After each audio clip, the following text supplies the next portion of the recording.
Well, good morning all, and welcome to this ILEA UK virtual event in partnership with You Search and Select. For those of you who are new to ILEA, we are the International Live Events Association, and we are a trade association for creative events professionally globally. We have chapters and members all over the world. And for those of you who don't know me, I'm Cecilia, and I am the current UK chapter president. And in my day job, I head up a European sales team for a event technology and IT company called One World Rental. So our mission at ILEA is to be an inclusive and inspiring global community that develops and engages event professionals. And we do this by working with key stakeholders to promote the industry, provide networking opportunities, but most importantly, creating opportunities and events for professional and personal development, like today's CV Masterclass. So on that note, let's get into it. We are obviously very, very lucky to have some great ILEA network and people who are very knowledgeable and experienced event professionals who wants to support us in sharing their knowledge, and especially in times like this that we find ourselves in right now. So luckily we have obviously our fantastic presenter with us today, Robert Kenward, who has over 20 years experience in recruitment, live events and experiential marketing. You don't look that old though, Robert, surely? Yeah, no, I'm 43, going on about 50 at the moment, but yeah. So yeah, do you want to tell us a little bit about your background, just so people can, understand the reason why you are here today, I guess? Yeah, I mean, a very brief sort of overview. I mean, I was a recruiter for 9 or 10 years a while back, sort of high street recruitment, working for some sort of well-known brands. I went into the event sector for 7 years, where I was a senior event professional at Bank Sadler and Sledge Experiential and MCM Creative Group. And I set up my consultancy 4 years ago, and we're a specialist recruitment company for just live events and experiential marketing. So very much focused on the people element that gets forgotten in the rush that recruiters have to charge people money. So obviously going very well right until the moment. So, looking to sort of pass on some knowledge. And at that point, I would just like to say, these are just my thoughts. Yeah. I've been doing this for a long time. I've read God knows how many thousands of CVs I've read. So these are just my thoughts. Everybody's going to have their own view. The purpose of today is just to give you advice and guidance, and then what you do with it obviously is down to yourself. Don't take this as gospel. Okay, sounds great. Well, obviously, we will be taking questions over the call, and I think if you want to write them in the chat, and then towards the end, what we will do, everyone is obviously muted right now, but we will be able to take obviously questions directly, towards the end. So we want this to be as interactive as possible. I will ask Robert loads of questions throughout his presentation, and I hope I don't put you on the spot. So yeah, please do write things in the chat. So Robert, what do you think is, I guess, sort of the most common people, say is a mistake in a CV? Like, what would you say is the first sort of starting point? I think the most common mistake people think about a CV is they think that a CV is the document that's going to get them the job. And yeah. I think that's where a lot of people go wrong. The CV, if you think about it, and you guys are all event profs, planners, the amount of work that goes into before an event, take the CV as the event. That's the final bit before it goes live, as it will. And I think what people forget is, who is going to read that CV? They tend to just want to sort of put what they want to put down, and without thinking about what the CV document is for, you're onto a loser before you start. So your CV document it's the first time somebody's going to have eyes on your personal brand. It's in essence your marketing document, because until you meet them, you are a faceless applicant amongst other faceless applicants. Just so, I mean, this, Cecilia, I'm quite direct, I'm quite pragmatic about my language. Don't think this is negative. I'm just trying to be quite direct. So the point of a CV, is to be noticed, it's to stand out among the crowd, but it's to get the reader of that CV interested enough to take another step. And we'll talk later about the journey. It's always a good tip at this point is when you're writing your first CV, is just to think as you're doing it, so what? It's one of my favorite phrases, so what? Every time you put something down on a CV, you might want to say that, but think about what the audience is going to read. Like, does that make of interest to you? So in answer to your question, think about your document that's just to get you in front of them. That's it. And then you'll be on to a winner. You're already 50% ahead of the game than other people that do a CV. Yeah, because I guess when you do get the interview, you do want to have some information that you've kept back as well, to some extent, to actually have a meaningful conversation. Or is that wrong, or is that right? No, I use the analogy. It's like when I was agency side and we would pitch for an event. So say we're pitching for a £2 million integrated experiential campaign. If you don't leave everything in that room, if you don't give them all the information, you might not come back to second stage. Okay. You might not get through the first round. So it's about making sure the questions that they have in their mind about you are stuff they can either answer without you in the room, because they won't get you back in the room to ask you a question. It doesn't happen in presenting. So I get what you're saying, but I think there's enough you can put in a CV that you still, when you meet them face to face, can surprise them. And I think, again, that's look at it as two documents. You know, CV gets you in front, because your CV really is skills and experience, and we'll talk a bit more about the sort of motivationals and culture, but they're going to look at your skills and experience and then some more info, which we'll talk about. It's when you meet them, that's the only time when you meet them that they're really going to get your personality. You know, do you live and breathe your culture and values? That's the second thing. That's a whole nother webinar, that is, interviews. Okay. Well, that one will have to come at a later stage then. So you're basically saying that, you know, you do need to, write down as much of the information as possible in your CV. And then the interview is then more about your personality and how you're then going to fit with the company and, you know, their culture. Am I getting that right? You know? Yeah, exactly. And I think if you think about a CV document, you know, nowadays as well, you know, in the old days, we used to print every CV off, you know, I'd have reams and reams of paperwork. People read it on a screen now. So you need to grab their interest early and make them scroll down. That's the key thing about a CV, is get them to continue reading.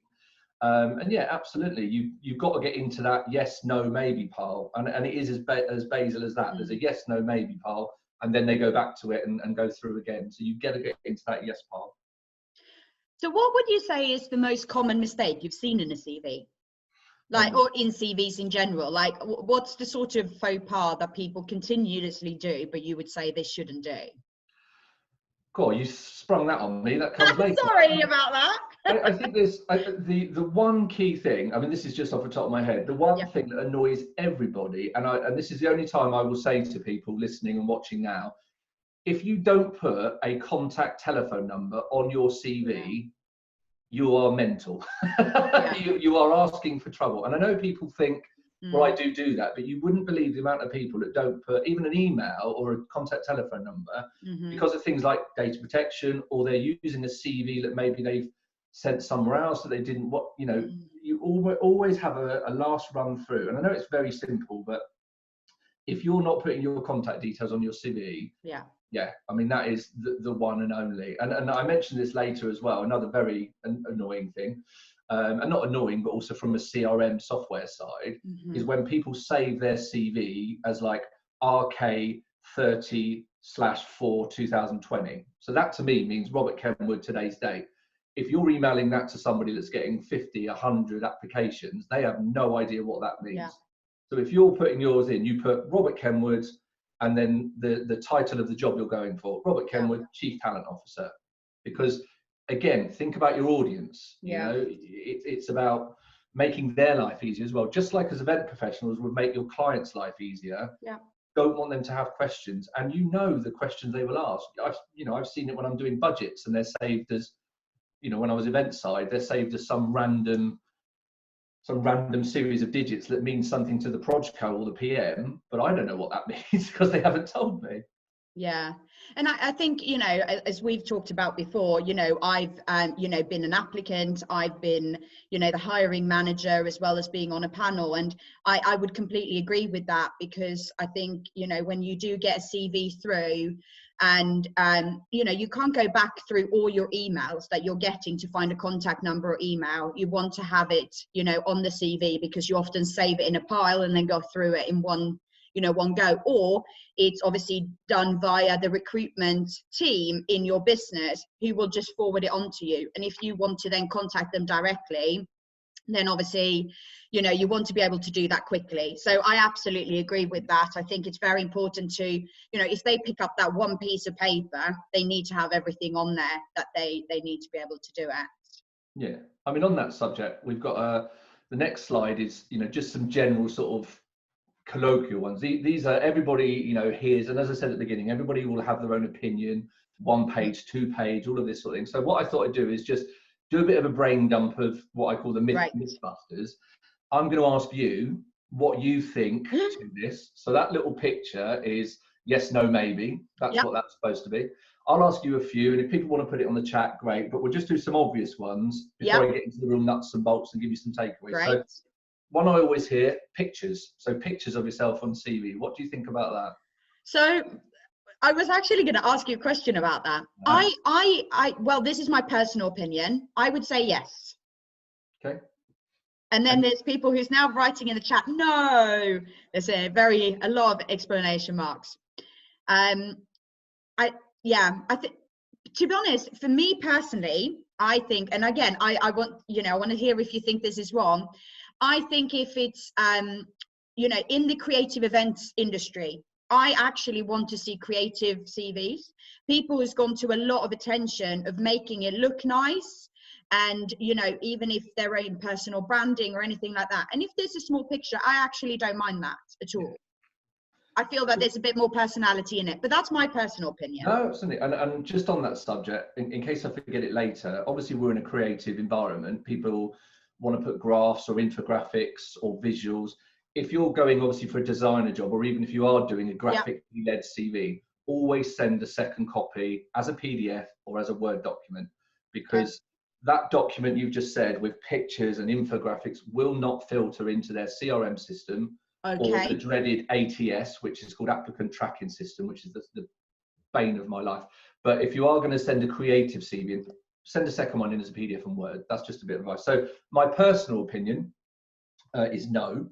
And the reason being, unfortunately, it's more of an unconscious bias situation. So the problem is when you see a picture, and I'm not talking about race or sex or I'm not saying that people are going to read this and say you're a woman or you're not from here. That's not what I'm saying. What I'm saying is people will look at that picture and already start to form an opinion of what they think you're like outside of that picture. So, for example, if you're wearing glasses and a suit and a tie in your picture, they're automatically going to look and think, oh, he might not blend in with our social culture here. If you're somebody that enjoys or anything, it's not, they're not looking at you from an attractivity point of view. They're looking at it from, I am making an opinion on you already based on what you look like. Now that is unconscious bias, and I'm always going to say unconscious because I hope people aren't that in the world. And it's the same with things like date of birth, and I know that's an obvious, but date of birth for me, you don't need to put it on there. It's both, it's obviously illegal anyway for someone to ask for that, and you don't need to put it on there, but people still put their date of birth on CVs, and I don't get it. One of those things again. Sorry, there's been a lot of comments obviously in the chat, which we're loving the comments, so please do continue them. And they have obviously been saying that around being biased and a diversity perspective, that's why it should be a no. But then there's a couple of people who's got a really good point that obviously if you then go in and look at their LinkedIn profile, which I would as well do as a hiring manager, you will see them anyway.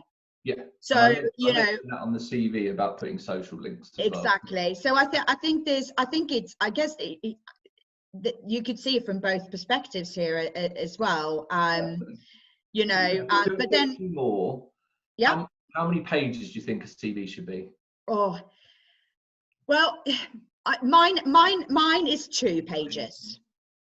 And I can see I'm finally on the same page as some of people in the chat. I wasn't on the same page as the one before, but most people here are mentioning 2 to 3 max, they're saying. I'll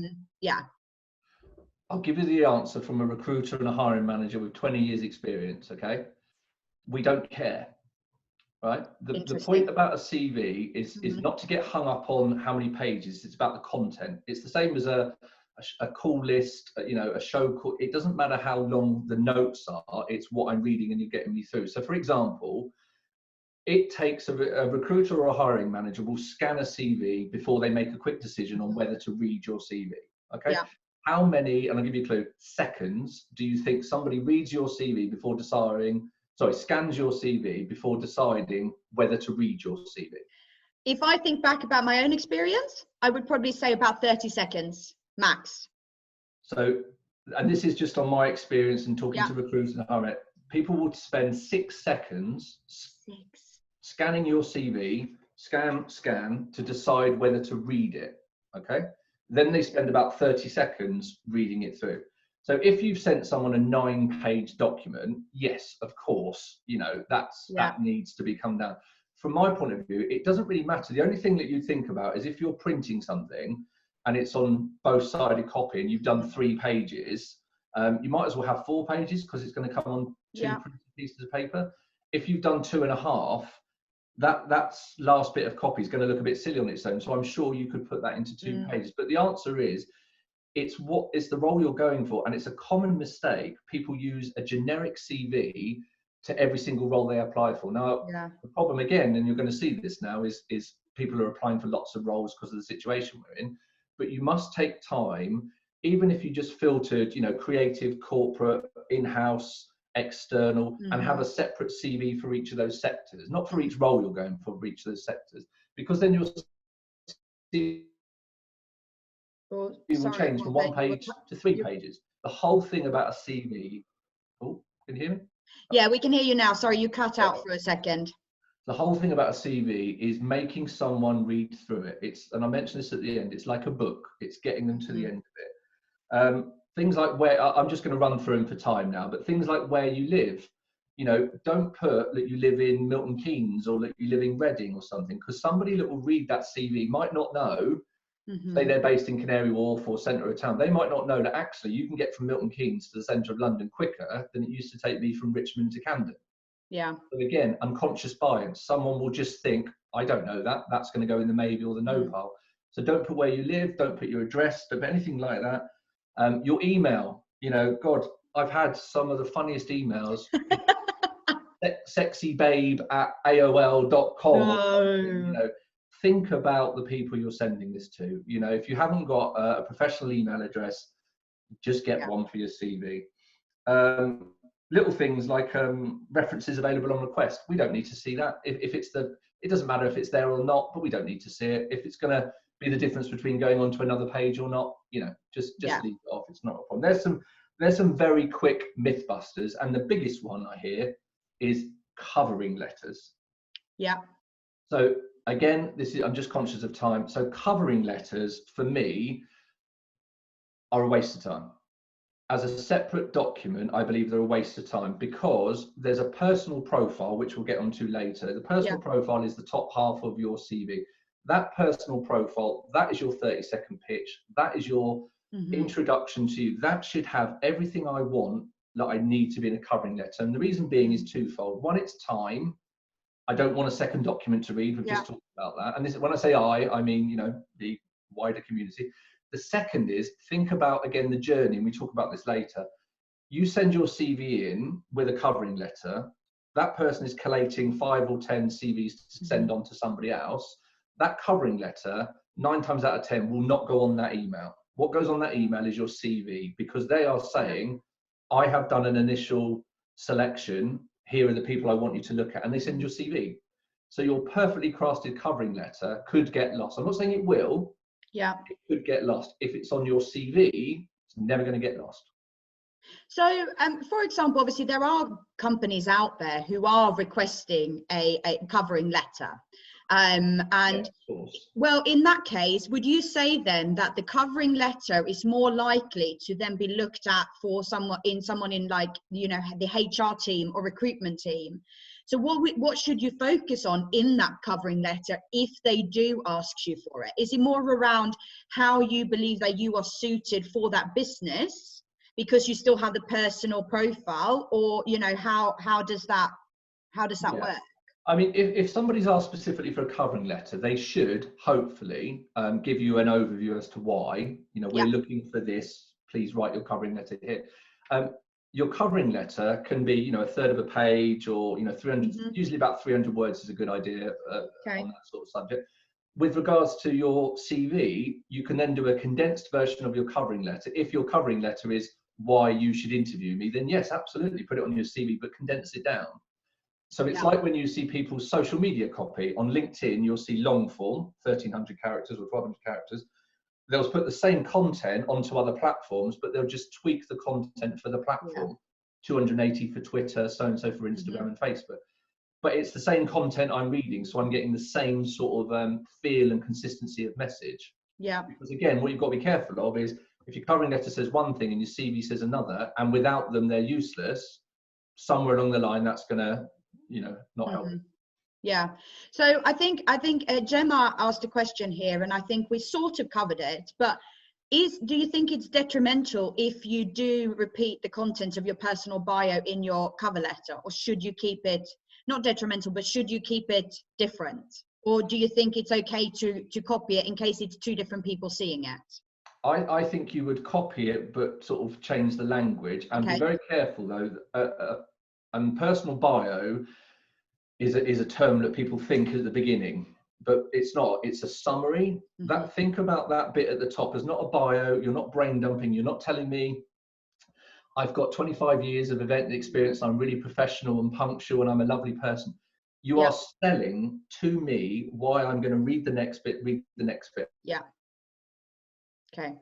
And it's the personal summary that they'll come back to time and time again. So that personal summary should answer the question to the reader, am I going to do more with this CV? It's not a bio. Your bio is the rest of your CV, where you've worked, and we'll talk about that later. That personal summary is, tell me why I should see you.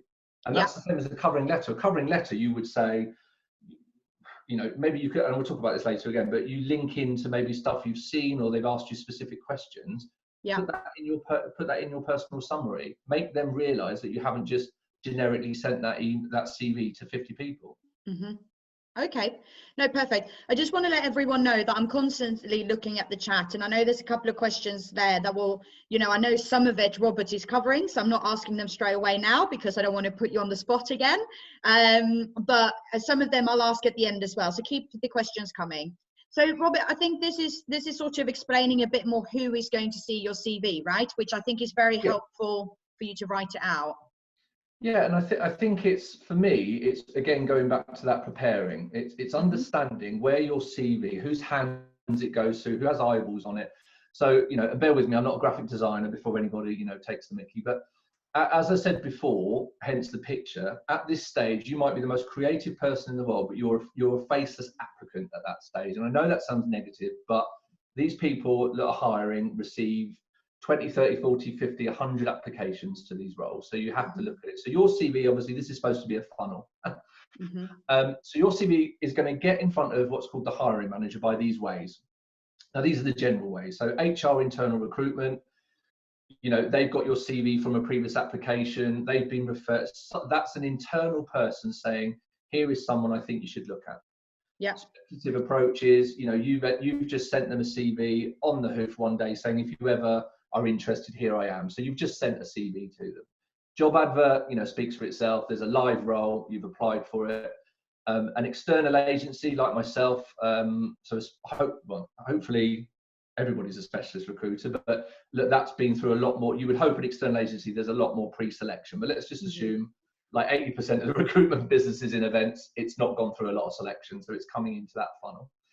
Referrals, generally, you know, someone internally has said, hey, you should see the CV of my friend, I think they'd be good. And ATS, which is awful, this is applicant tracking software. Larger companies will use this. You send your CV in, it goes through an automated system where it searches for keywords and then shoots out, computer says yes or computer says no at the end. So these are the general, that's how it gets in. So there's a couple of them, obviously you're dealing with people, but we'll just sort of focus on the client, so the person you're going for, the role itself. So your hiring manager could be HR, could be internal recruitment. The hiring is the person who is responsible for doing the initial selection of your CV, before they put it in front of the line manager. So the hiring manager is what I would call a gatekeeper. That is the person that if you do not get past them, you are not having an interview. You can't even go into try to get your personality across. You just won't get any further than that gatekeeper. So at that time, that's the most important person. Now, that hiring manager is usually the person that's posted the job or written the job advert or written the job description. They are in charge internally to do that. So that is the person you need to think about. When you're looking at your CV, you know they've posted the job or written it. So if you're not referencing the job description or advert in your profile or your CV, because that's what they are consciously looking for. You know, if they've said global experience essential, they are looking for global, world, larger, you know, that's what they're automatically looking for. Remember the 6 second, 30 seconds sort of generic line. That gatekeeper will then say to the line manager is like the person you would report to if you got this role. So that is in essence the person that's going to say yes or no. If 4 people said yes and this person says no, I know that sounds really but that person's going to have the voice of more than one person. Yeah. So the overall decision maker will have your CV from the hiring manager saying, here are the people I think you should interview. Generally, it's very unusual to get a CV to a line manager and then them say no. But generally, you're now into the mix of I'm going to be interviewed. They can still say no, so you've got to think about that person.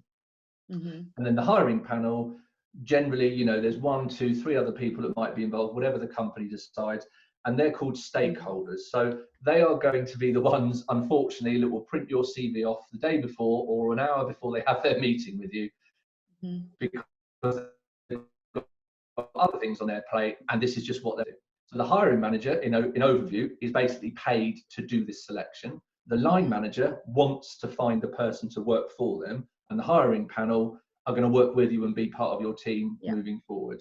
They're more the influencers, basically. They will help and you know, sort of influence the decision, but they don't have the ultimate say. So we've had one question that a couple of people have commented on, and it's from Toby. It's about the ATS. So he says, unless your CV is formatted for the tracking software, can you assume that you have zero chance of getting through the initial gate holder? Or so what should people think about if they believe that, you know, the recruiting company are using an ATS? There's 2 answers to that question. One, I'm of the ilk of if someone is going to make a decision on whether I'm right for their brand via an automatic computer, is that really the sort of company I want to work with in the first place?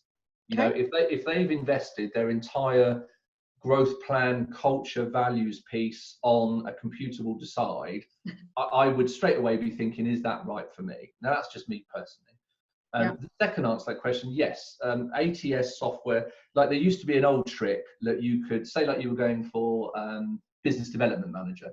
There used to be an old trick that you could write the word business development manager on page 4 and just copy it and put like 1,000 times business development manager, and then you would you would change the font color to white so that the person getting it wouldn't see it, but it would go into the software and the keyword would pick up, oh, look, business development manager. The software has gone on a lot further than that. So if you just, it's like SEO, you know, on Google or any other stuff. If you just keep writing business development manager and I've done a business development manager, it will just pick up that you're nonsense. There are some really small things, like it doesn't like headers and footers. So any information you put in a header or a footer, it actually can't read it. It doesn't even exist to it. The font usage, for example, if you're using Helvetica signature or something like that, it will struggle to do it, and it will miss keywords out as well. So obviously, you know, Arial, or I can't think of what the other one is, just, you know, your standard font. But the thing with ATS, I would think more with your heart, first of all, because if you know it's going to go, and we talk about this at the end, the sort of the approach away from the CV, if you have an inkling that your CV is going to go into a computer software and you're worried it won't get through, rather than panic about doing your CV, because you'll never second guess their algorithm, just like you can't guess Facebook or Google. Somewhere along the line, it will show who the hiring manager is. It will say who posted that job. You can get their email in a heartbeat. And I know people will say, well, the reason I do that email is because I don't want CVs direct. I don't know anybody that wouldn't be impressed with somebody that said, you know, I'm concerned about a computer not reading this properly, and I think I'm right for this job, etc., etc. So I've sent it to you. A very long answer to I hate ATS. No. So you made that one clear there now. No, I think it's more. I think you know, a couple of people had mentioned that around the keywords, and I think that's the you know, the sort of, you know, the key to this answer, as well as keeping your CV formatted in the right way. I think, does that lead you on to the next part you wanted to speak about? I think naturally. Yeah, what, the layout or? Yes, I think it is that, if I remember correctly. I think that's a sort of natural transition. Okay. I know that there's more questions, and I will get back to them. I think there's a couple of really good questions that we can talk about later on. So, but let's do it in your way first. So it's. Yeah, I mean, what I would always look at when you're, again, thinking about all those eyes that are going to be on your CV and what you're putting in, it's, again, remembering that audience, that they're all looking for something different. But if you think about the hierarchy, not the hierarchy internally, but the hierarchy of you getting the interview, it's, and this is a key thing for me, it's not what you're saying to them. You've got to remember how they're going to interpret it. Mm-hmm. So these tips here, these are very general, because I think, you know, we've given lots of tips and there'll be some more. These are just some basic, absolute, start with this and you can't go wrong. So things like, you know, anything over 10 years, you can either delete it or just put some, you know, lines. You don't really need to go over 10 years. Again, depending on if they're asking for, well, sorry, I contradict myself. Legally, no one can ask for over 5 years experience. But they do, they have funny ways of saying it, because of, obviously, you know, age discrimination. But anything over 10 years, unless it's really relevant, it doesn't really matter. You know, it's not of interest. Again, like we talked about, personal profile, chronological order, and then that's just how it would lay out. Somebody mentioned about keywords. Again, what they're looking to read, you will see in their job advert or their job description, you'll see the type of thing. If it's repeated a few times, if the word leadership comes up a lot, don't just use leadership. You know, you've got a thesaurus, coaching, mentoring, guiding, manage it, all the words that mean the same thing. That's the sort of thing. And again, I refer back to, not a fan of ATS. But what I would say is, what I have done is I've done a CV template. It's a Word document, which I think you said we'll send it out afterwards. And what I've done, I've actually taken one from my mentor, a chap called Martin Ellis, who I have to name check because he actually does this as part of his job. He's a professional CV writer. So we've done a template where basically you can just download it and just start entering it. So I'll quickly show you, just so you can have. Yeah, I think this is really helpful. And for everyone, we will post this online, both on the ILEA website, and Robert will put it on his website as well. I'll make sure we get a mailer out as well to everyone who sort of attended, maybe with the recording as well. Actually, that would be a good point in case anyone wants to go back to it at any point. So we lay it out like this for you. And at the end, there's just some examples of, you know, some do's and don'ts. It just means that you can take it away, it'll be on the website, and then you can just have it for yourself. So I would say thank you to Martin for that. Well, thank you, Martin. We've got one good question, actually, in regards to sort of, I guess, the layout. There's Kerry. She says, is it necessary to include your education on a CV? I'm over 40 and been working in events for 20 years, and wouldn't the experience speak for itself, basically?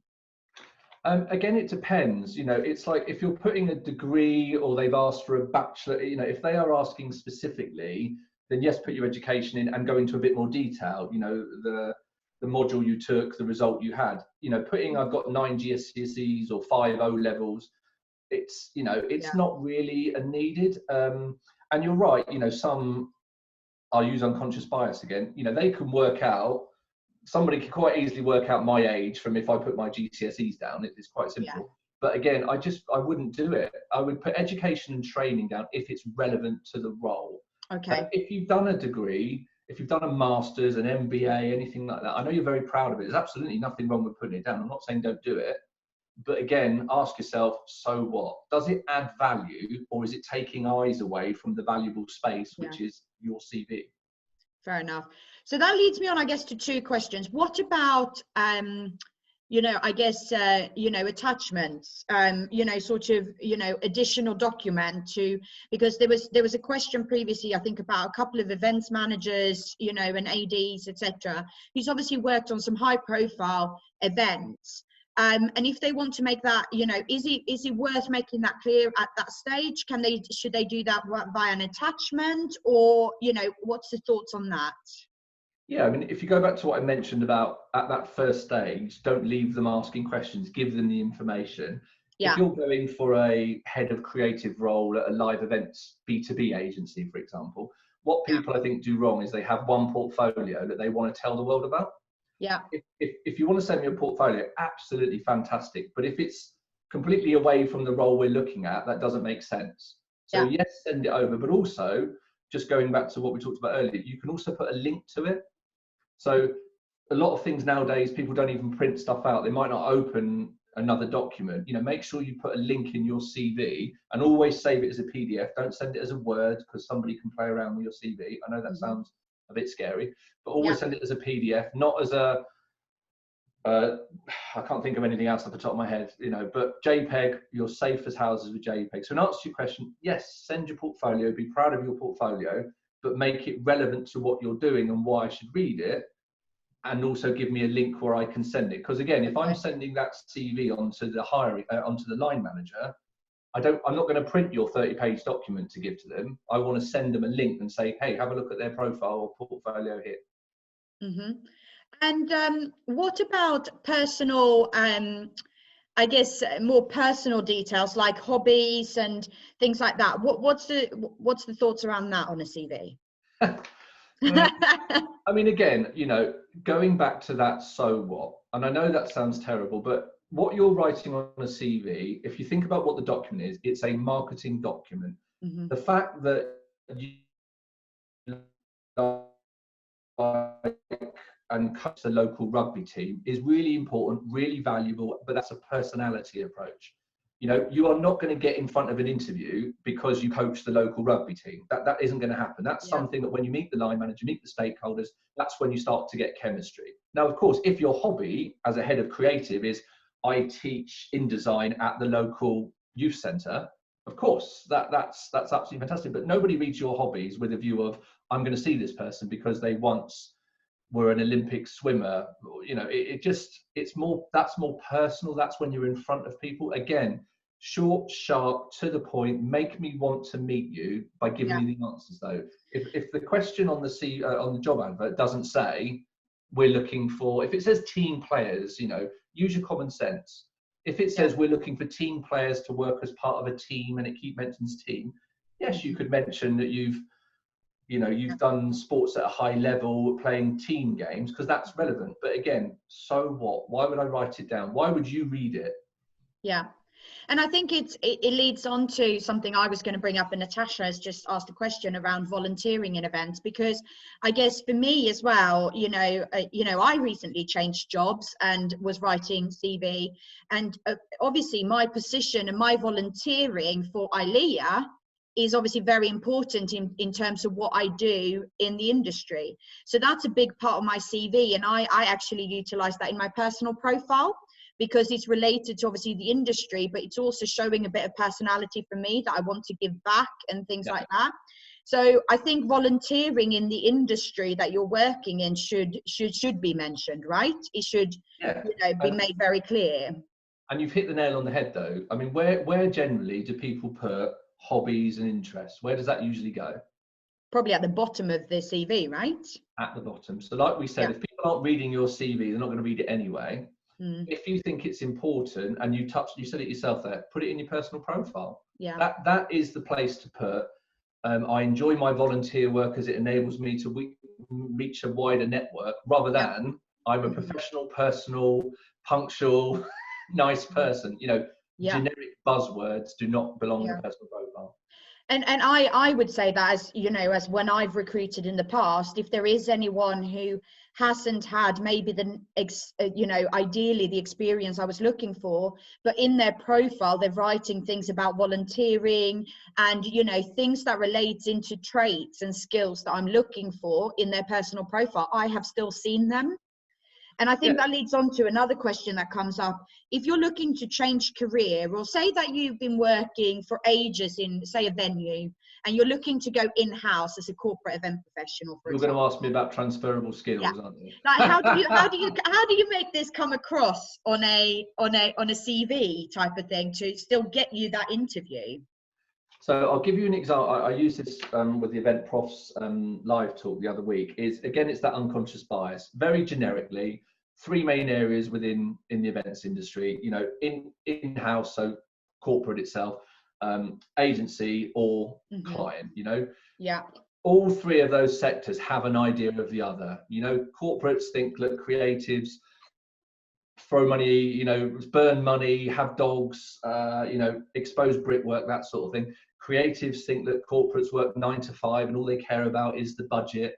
And everybody thinks the client just thinks they could do it themselves if they had the time. So we all already think of something. So if you are an in-house corporate for 15 years, going to work for applying for a role at a creative agency, maybe that's only been going for 5 or 6, but it's got a real name in, say, B2C, the first thing you need to think about, and I mean the very first thing, is actually, is that what you want to do? I'm assuming you've done research on the brand, and you want to go and work there. You're not just spamming your CV.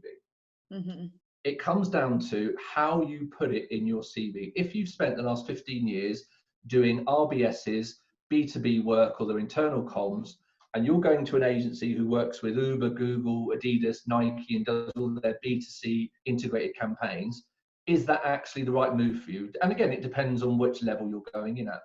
If you think it is, you need to answer my question, or the hiring manager's question, which will be, why would they do that? How can they do that? So if you've done that RBS work, talk about multiple stakeholders, budgetary changes, last minute alterations, all the fast paced, exciting stuff that a creative agency thinks, you know, they're different to have. Yeah. It's about do transfer, and you've got to be, I know this again sounds pragmatic, but you have to think, do my skills actually transfer? The worst thing that ever happened in recruitment was that, you know, that Wayne Gretzky quote, you miss 100% of the shots you never take. Yeah. You know, that doesn't work in recruitment. You know, you can lie to get a job, you tell the truth to get a career, and that's a big difference for me. And you know, you won't, it's your brand as well. So in answer to your question, if you really believe that those skills will transfer, you should be telling me. You should be letting me know. One of the best CVs I ever had, half of me felt like the bloke was the cheekiest bloke I've ever met in my life. He was telling me, I know you're reading this and thinking this. So here's, and then he was telling me, half of me was like, oh, you cheeky monkey. And the other half, I was like, he's spot on. He's absolutely spot on, because that is what I'm thinking. And he's answered that for me. Yeah.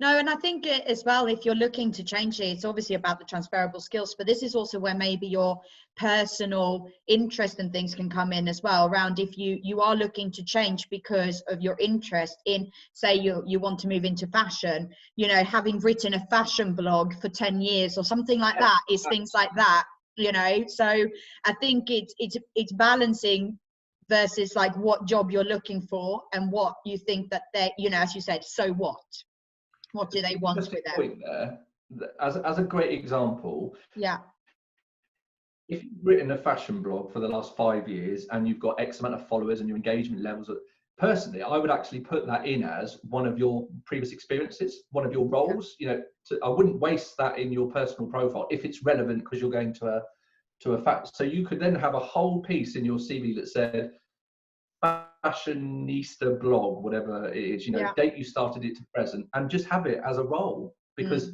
that is making that a transferable skill rather than a little, I do a fashion blog. Yeah, fair enough.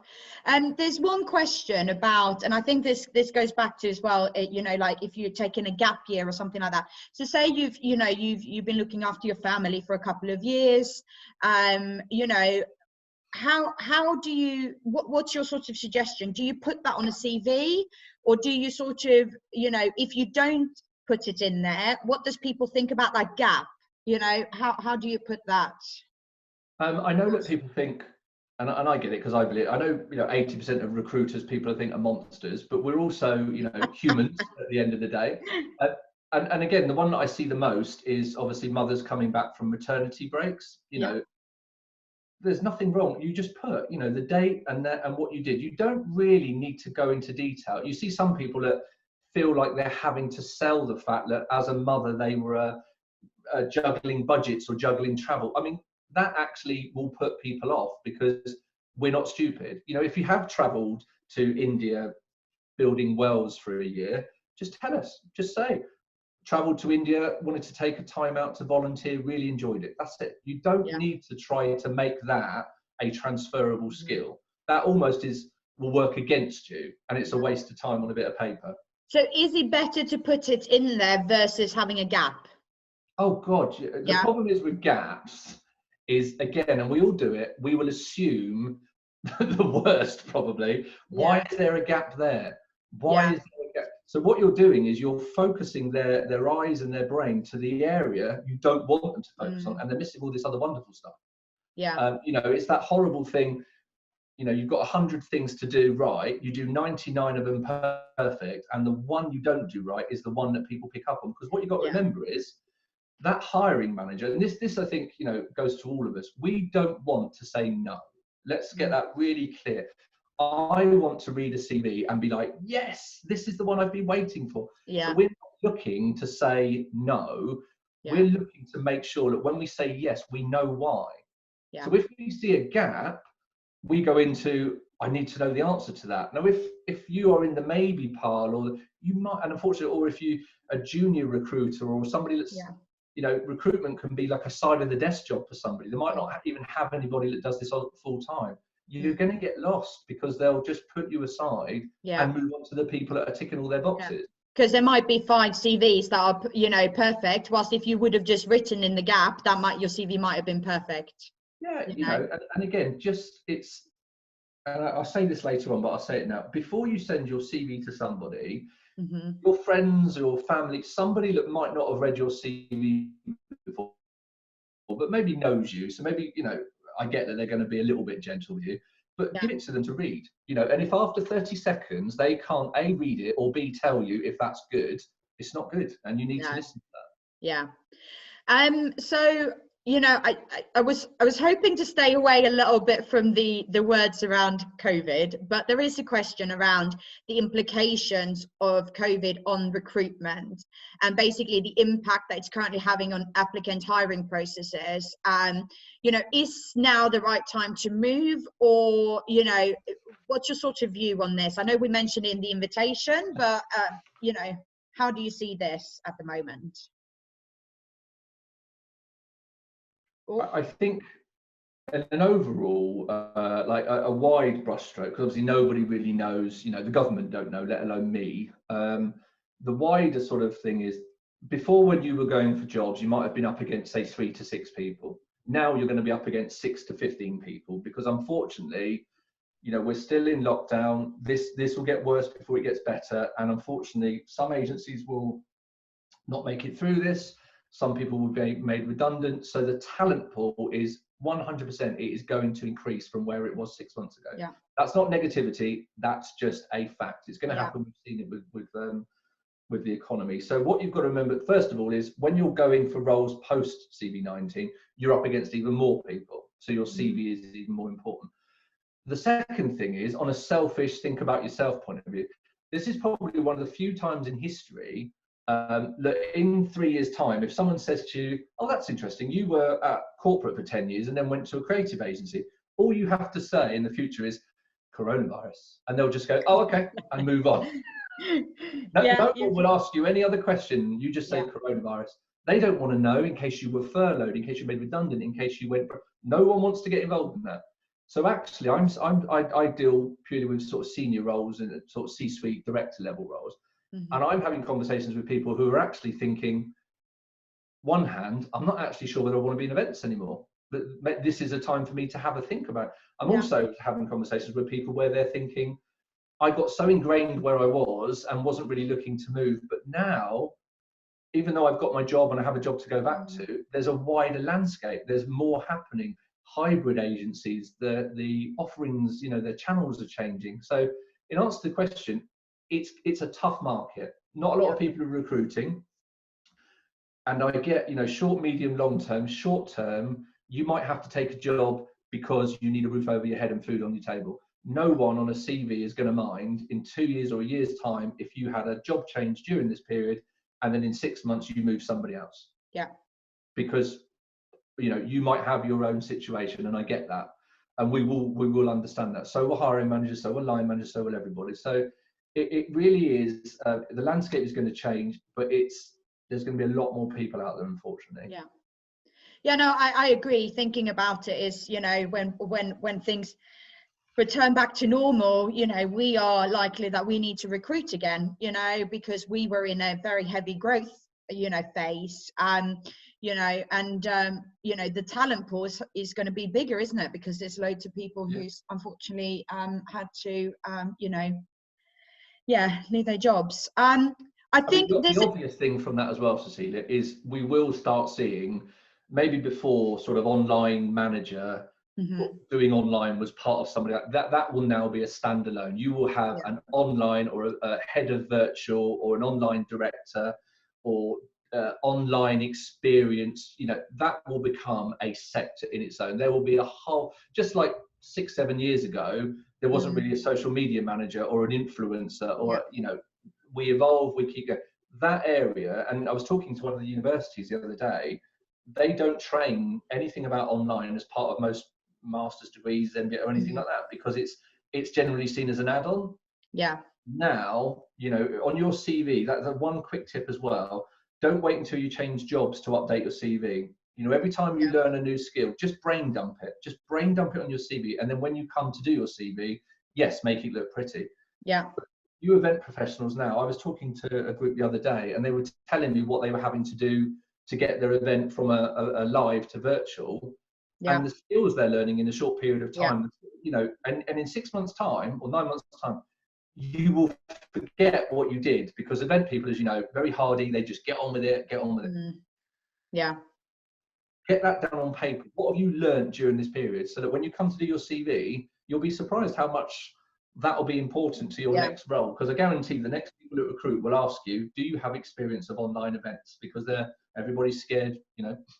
Yeah, no, I agree. I think obviously we're running out of time. And there's one question I feel like I've been ignoring Rui, and I am sorry, Rui. He did ask a question previously. What about video CVs? Like, how far is too creative, or like when do you take creative too far with your CV, basically? And then we'll open up the floor for everyone. I just think you have to be very conscious of what they're looking for. So I've heard stories of, and we've all seen that CV of the computer game, and it was fantastic, but he was going for a designer job. And I've seen Social Chain, that a lot of people will know, they had somebody deliver a CV via an owl. I am not kidding. It was an owl. They think that's brilliant, but I used to work for Bank Sadler, for example. If you sent an owl into the middle of Bank Sadler, you are not going to have a group of happy people. No matter how creative it is. So you just have to think about your audience. And also with video CVs, if you're sending a video file, their firewall might not let that through. It might go into their spam, it might go into their junk. So for a start, send a link. But again, what is your video CV saying that your paper document isn't? Because they're two different things. And I'm doing a session with Faye Sharp for the Fast Forward 15 plan program. And we're doing a video on video interviewing, because that's obviously going to be a big thing. But I don't see the point of a video CV if they've not asked for it, or if it's not part of the role, or if it's not done properly, you know. And that's the thing you've got to remember, is ask that question, so what? Well, I know you've got a couple of finishing points, but I do want to open up the floor as well for some couple of questions. I know we're sort of running out of time, but I think if there is anyone who feels their question hasn't been answered and wants to ask a question now, we would welcome you to do that now for the next couple of minutes, if you've got some more time, Robert. Yeah, I mean, the one thing I would say, because there's a lot of info, everybody's going to have their own opinion. This is just mine, and everybody's you know, has their own ideas. The one thing I would always come back to when you're writing a CV, is it a page turner? You know, when you have a book, we've all done it, you're halfway through a book before you even know you've started. Is somebody going to read your CV next line? And if they're not, and you're not, then they're definitely not. You know, you just think about the audience that you're writing for. I think that's a very, because you want to Keep on reading. If you read one sentence and you're bored, you're going to put it down, right? As you said, 6 seconds. 6 seconds, then 6 30. seconds. Is there anyone who's got any other questions they would like to ask at this point? Free to write it in the chat or come mute yourself and come and talk to us. Can I just pick something up if you don't mind? And Of course, I've opened my diary up in May to the events and experiential world to say, look, there's a lot of people happening, a lot of things going on. So I've just opened my whole diary. People can book 30 minutes in and we can just talk about whatever you want. And weirdly enough, and I've just seen a couple of quotes on it now, a lot of people have talked about their age. A lot of people have said, I'm struggling to get back into the industry. I'm going for interviews. Is it my age? Is it my age? Is it my age? Yeah. The answer to that is yes and no, unfortunately. But again, it goes back to that unconscious bias. You know, if you're getting interviews or you're getting feedback of you're too experienced, we think you might get bored, we think this role's beneath you. Yeah, that is age, and you need to pick that up and you need to think about if you actually dodged a bullet working there. But realistically, if you're going for a role and you think you're right for it, we want you to be right. And I think the thing with age is it's a different thing to sex, because, you know, obviously everybody knows that is 100% when you're looking at diversity there. But with age, it's more about you as the writer worried about it than we are. I think I said to you before, we want you to be right. If the role you're applying for is, I don't know, you know, we're looking for XYZ going up here, and you know that that's not what you want to do, you know that you don't want to work at this company for 10, 15 years, then that's more about you. But a lot of questions come up about age.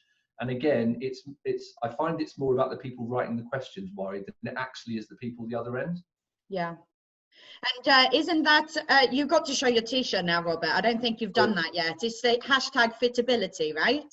Yes. It's about, and I think that's the main thing is for me when I've been recruiting, it's about making sure that the person is right for the role and the business. You want everyone to succeed long term. That should be the ultimate goal of everyone. So I think it's very important to do that and think about the roles you want to take as well. There has been a couple of people actually suggesting they would be really interested to look at sessions around interviews, how you create a LinkedIn profile that then complements your CVs, and because sometimes obviously a lot of roles can be advertised on LinkedIn and you can just do a quick application via your profile. So what I will do is I'll take that information back. Obviously I'll have a chat to Robert, see if it's something he wants to do, or within ILEA we will see if we can do something around that, because I think that they're very useful tips and I think they'll be appreciated at the moment as well. Obviously, if there is anyone who's got any more questions, because then Robert's details is obviously on the screen at the moment. We'll follow up with the recording, and feel free to contact us on LinkedIn as well. I would say, Robert, right? Connect with us. Feel free to send us messages. We're here to basically help anyone. So. Yeah, I mean, if you want to have a chat with me, go on my website and there's a link to my Calendly, so you can just book in with me. You can just book it in for May and we'll have a chat.